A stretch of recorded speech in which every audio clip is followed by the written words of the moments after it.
Nothing is too small for Jesus to make into a sumptuous feast. The miracle of the multiplication teaches that a desert can become a restaurant when He is around. But Jesus can only multiply what is given to Him.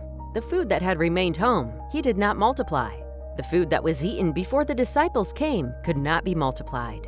The food that was hidden away was not multiplied. Only the food freely offered to Him did He multiply.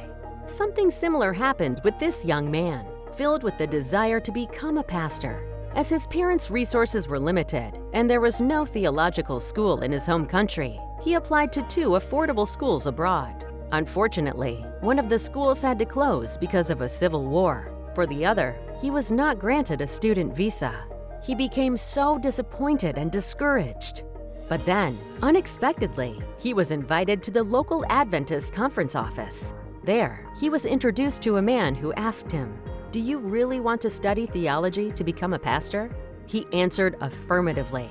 The stranger informed him of his intention to pay for his studies at any theological school he chose without any further discussion. He could hardly believe what was happening. But on that day, he understood the meaning of whatever God receives, He multiplies. Even if his faithful parents had kept their tithe and offerings for several years, it wouldn't have been enough to pay his tuition at the school that he finally attended. How many times have you experienced God's multiplication miracles by trusting Him and placing what you have in His hands? The eyes of all look expectantly to you, and you give them their food in due season. You open your hand and satisfy the desire of every living thing. As you worship Him with your tithe and promise, thank God for His multiplying miracles in your life. May we put our desires last and God first.